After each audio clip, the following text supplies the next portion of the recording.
Assalamu alaikum. For class, open your books. The science factor, unit number 2.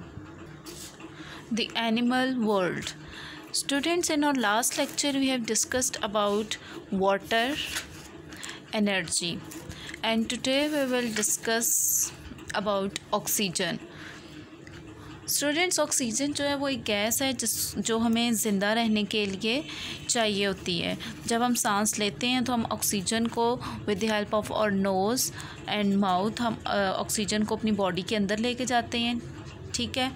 और फिर ये oxygen हमारे blood में ऐड होकर हमारी सारे बॉडी ऑर्गन्स तक पहुंच जाती है, ठीक है। बेसिकली ये हमें सर्वाइव करने में हेल्प करती है। Oxygen is a chemical. All animals need oxygen to survive. Land animals get their oxygen from the air. Water animals get their oxygen from the water. ये ऑक्सीजन क्या है? ये केमिकल है, ठीक है, केमिकल है। और ये तमाम जो लिविंग थिंग्स हैं, एनिमल्स भी उसमें आ जाते हैं, उनको सर्वाइव करने में हेल्प करती है। यानी हमारे सर्वाइवल के लिए जो बुनियादी चीज़ है वो क्या है? ऑक्सीजन है। लैंड एनिमल्स वो होते हैं जो जानवर ज़मीन पर रहते हैं। वो अपनी ऑक्सीजन कहाँ से लेते हैं? एयर से, हवा से। जो हवा होती है वहाँ से वो अपनी ऑक्सीजन जो है वो हासिल करते हैं। वाटर एनिमल्स कौन से होते हैं? वो ऐसे जानवर जो पानी में रहते हैं। वो अपनी ऑक्सीजन कहाँ से ऑब्टेन करते हैं? वो पानी से ऑक्सीजन जो है वो लेते हैं। Animals get their oxygen from plants produce oxygen. So what do animals give plants in return? जी, एनिमल्स हमने पढ़ा है कि एनिमल्स जो हैं वो प्लांट्स से, ठीक है, पौधों से ऑक्सीजन जो है वो लेते हैं। तो फिर अगर एनिमल्स जो हैं पौधों से ऑक्सीजन लेते हैं तो एनिमल्स बदले में पौधों को क्या देते हैं, ठीक है। This is the question. Animals produce carbon dioxide. Plants need carbon dioxide in the same way that animals need oxygen. जी, जैसे हमें लिविंग थिंग्स को सांस लेने के लिए ऑक्सीजन की ज़रूरत होती है ना, इसी तरह प्लांट्स को भी सांस लेने के लिए कार्बन डाइऑक्साइड की ज़रूरत होती है। और हमने पढ़ा था कि जब हम सांस लेते हैं तो सांस के जब प्रोसेस करते हैं तो उसमें ऑक्सीजन को अंदर लेके जाते हैं। जब ब्रीथ आउट, जब सांस छोड़ते हैं तो कार्बन डाइऑक्साइड को एक्सपेल कर देते हैं। तो जो कार्बन डाइऑक्साइड हम बाहर निकालते हैं वो प्लांट्स जो हैं वो यूज़ करते हैं, प्लांट्स उसको एब्जॉर्ब करते हैं और फिर वो अपनी फूड जो है वो प्रिपेयर कर लेते हैं। As long as there are lots of animals and plants living close together, there is enough oxygen and carbon dioxide. This is because animals breathe in oxygen and breathe out carbon dioxide. Plants take in carbon dioxide and release oxygen. जी, ये वही बात है जो भी मैंने आपको बताई कि जब प्लांट और एनिमल एक एनवायरनमेंट में मौजूद हैं तो जहाँ एनिमल्स जो हैं वो ऑक्सीजन लेंगे तो कार्बन डाइऑक्साइड को रिलीज़ करेंगे, फिर वो कार्बन डाइऑक्साइड जो एनिमल्स एब्जॉर्ब कर लेंगे और अपनी फूड की जो है प्रिपरेशन करेंगे। नीचे डायग्राम है, यहाँ पर आप देख रहे हैं, आप देखें एनिमल है और ये प्लांट हो गए, ठीक है। अब एनिमल्स जो हैं, प्लांट्स जो हैं, यहाँ से ऑक्सीजन रिलीज़ कर रहा है और एनिमल जो हैं वो कार्बन डाइऑक्साइड रिलीज़ कर रहे हैं, ठीक है। तो ये प्लांट ने यूज़ कर ली और इसकी जो एक्सपेल की हुई ऑक्सीजन है वो किसने यूज़ कर ली? वो एनिमल्स ने यूज़ कर ली। Okay, plants produce oxygen as a by product of photosynthesis. यानी जब प्लांट्स अपनी फूड तैयार करते हैं ना, जब वो ब्रीथ इन करते हैं कार्बन डाइऑक्साइड, जब वो सांस छोड़ते हैं तो ऑक्सीजन को निकाल देते हैं। और जब लिविंग थिंग्स जो हैं वो सांस ब्रीथ आउट करती हैं तो कार्बन डाइऑक्साइड को एक्सपेल कर देती हैं, ठीक है। फोटोसिंथेसिस जो है वो प्लांट्स के फूड की प्रिपरेशन का प्रोसेस है जिसके थ्रू वो अपनी फूड तैयार करते हैं। Plants use carbon dioxide to make their food through photosynthesis. None of the three essential things needed for survival is more or less important than the other. We need all of them to survive. However, humans require oxygen more often than water or energy. Food. See how long you can hold your breath. Your body will react more quickly to a lack of oxygen than it will to a lack of food or water. जी, कह रहे हैं कि अगर हम food और water के बगैर फिर थोड़ी देर हम सर्वाइव कर सकते हैं, लेकिन विदाउट ऑक्सीजन हम एक सेकंड भी सर्वाइव नहीं कर सकते हैं। इसके लिए अगर आप एक्टिविटी करें कि आप अपना सांस थोड़ी देर रोक ले, तो अब आप देखें कि आप कितनी देर तक अपना सांस रोक पाएंगे। ज़्यादा देर तक आप ऑक्सीजन के बगैर सर्वाइव नहीं कर सकेंगे। सो जिस तरह पानी और एनर्जी, फूड हमारे लिए ज़रूरी है, उससे ज़्यादा ऑक्सीजन जो है वो हमारी बॉडी के लिए ज़्यादा ज़रूरी है, ठीक है। ऑक्सीजन के बारे में हमने देख लिया है। कि ऑक्सीजन हमें सरवाइव करने में हेल्प करती है। ठीक है, हो गया। इसके रिलेटेड 2 क्वेश्चंस हैं। Why is energy important for animal survival? Energy animal survival के लिए क्यों ज़रूरी है? Second, how do animals obtain this energy? Animals जो हैं ये एनर्जी किस तरीके से हासिल करते हैं? ओके, अब आप लोग स्टूडेंट्स अपनी नोटबुक्स जो हैं वो ओपन करेंगे। Okay students, like this, draw margin line on your notebook, write date, day, unit number 2, the animal world, topic essentials of survival. Essentials, ESSENTIALS, essentials of survival, SURVIVAL, survival. Focus, question, answers. Okay, first question is, why is energy important for animals survival? Question number 1 आप label करेंगे साथ। Animals need energy so that they can do all the things that they do.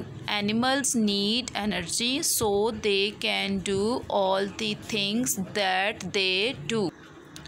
Students, animals को energy की ज़रूरत इसलिए होती है कि वो अपने तमाम काम जो हैं वो कर सकें। अगर एनर्जी नहीं होगी तो वो कुछ भी नहीं कर सकेंगे।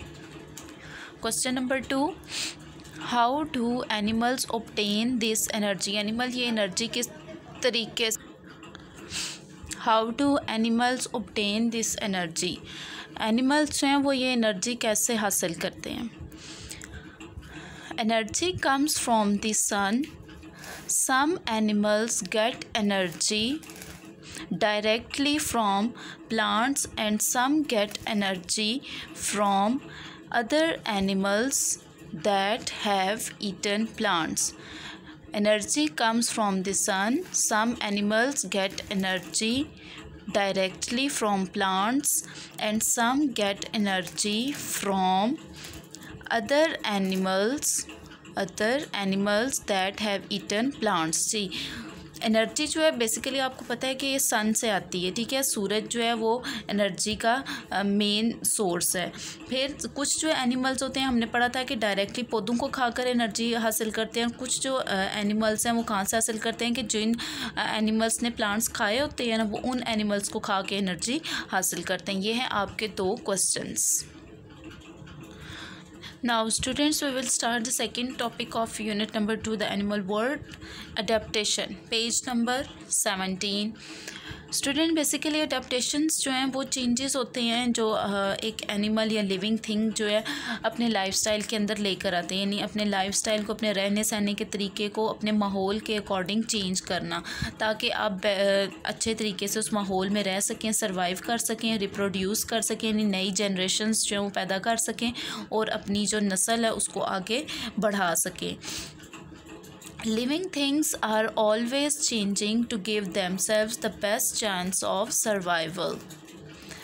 However, it is not an individual that changes. The change happens over several generations. Ji, living things जो हैं वो अपने अंदर अपने लाइफस्टाइल को चेंज करती हैं, किस लिए? सर्वाइवल के लिए, यानी ज़िंदा रहने के लिए, उस माहौल में एडजस्ट होने के लिए। ठीक है, जब आप माहौल में एडजस्ट हो जाएंगे तो आपको ज़ाहिर है आप फिर अपनी जो नस्ल है, अपनी जनरेशन्स जो हैं वो नई जनरेशन्स जो हैं वो प्रोड्यूस होंगी और इस तरीके से वो फिर जो चेंजेस आप एक जो होगी ना जनरेशन उसने जो अडॉप्ट किए होंगे, नेक्स्ट जो फर्दर जनरेशन्स होंगी वो भी उन्हीं अडाप्टेशंस को जो है वो अडॉप्ट करेंगी। ठीक है, और ये चेंजेस सिर्फ एक इंडिविजुअल में यानी एक एनिमल में या एक लिविंग थिंग में नहीं होते, ये पूरी जनरेशन्स में होते हैं।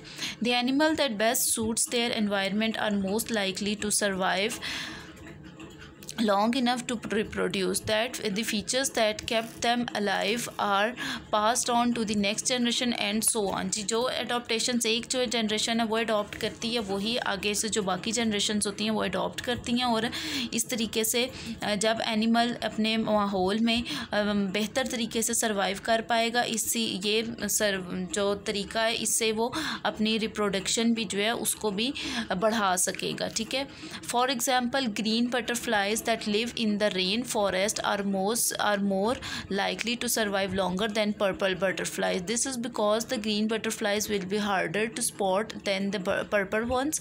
Some animals that eat butterflies will eat the purple ones first. After a while there will be no more purple butterflies left to reproduce. जी, इन्होंने इधर स्टूडेंट्स एग्जांपल दिया पर्पल बटरफ्लाइज और ग्रीन बटरफ्लाइज। क्यों कह रहे हैं कि अब ग्रीन बटरफ्लाइज ने अपने आप को एनवायरनमेंट के अकॉर्डिंग जो है अडॉप्ट चेंजेस जो हैं अपने लाइफस्टाइल में चेंजेस जो हैं वो ले आई हैं, और पर्पल वंस जो हैं उन्होंने नहीं लिए। कि ऐसे अब जो ग्रीन बटरफ्लाइज हैं जब वो किसी लीफ पर बैठती हैं, ठीक है, ग्रीन लीफ पर बैठती हैं, और एक तरफ पर्पल बटरफ्लाई जो है वो ग्रीन लीफ पर बैठती है, तो अब ग्रीन बटरफ्लाई का कलर जो पत्ते की तरह का हो गया। इसलिए जब कोई परिंदा जो बटरफ्लाइज खाते हैं उसको ग्रीन बटरफ्लाई इतनी जल्दी से नहीं नज़र आएगी, जबकि पर्पल बटरफ्लाई और ग्रीन लीफ का तो कोई कलर मैच नहीं होगा, तो इसलिए पर्पल जो है जल्दी नज़र आएगी, इसलिए वो पर्पल वाली को जल्दी खाएंगे। इस तरीके से आहिस्ता आहिस्ता पर्पल वाली जो बटरफ्लाइज हैं वो ख़त्म होना शुरू हो जाएंगी और ग्रीन वाली जो है वो अपनी जनरेशन्स को जो वो इन्हांस कर लेंगी।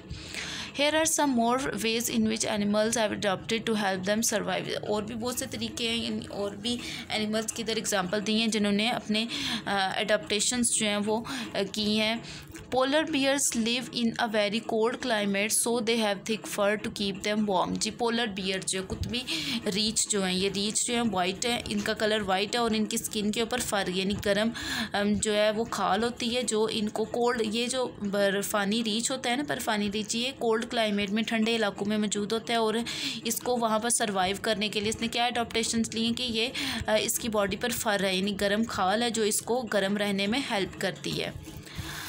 The Arctic fox grows a different colored coat depending on which season is approaching. This helps them blend into their environment so they can't be seen easily by predators. Predators कहते हैं शिकारियों को।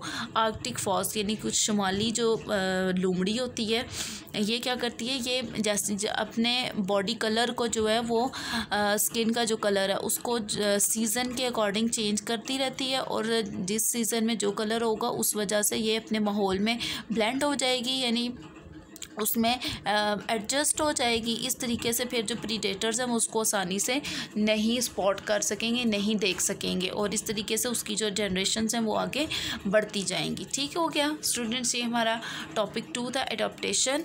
यहाँ पर एक block है। In the wild, giraffes almost never lie down even to sleep. This is because it would take too long to react if they were attacked by animals trying to kill them. जी, giraffes जो हैं ये कभी भी इन्होंने lie down यानी ये लेटते नहीं हैं, ठीक है, सोते भी नहीं हैं, यानी ये खड़े खड़े ही अपनी नींद वगैरह पूरी कर लेते हैं। बाकी एनिमल्स की तरह ये लाई डाउन नहीं होते, क्योंकि अगर ये लेट जाएं तो इनको फिर उठने में, अगर कोई एनिमल उन पर अटैक कर देता है तो फिर उनको उठने में, रिएक्ट करने में काफ़ी टाइम लग जाएगा। ठीक है, this is the reason. So students, not your diary, unit number 2, the animal world, page number 16-17 to read, page number 16-17 to read. Okay students, take care. Allah Hafiz.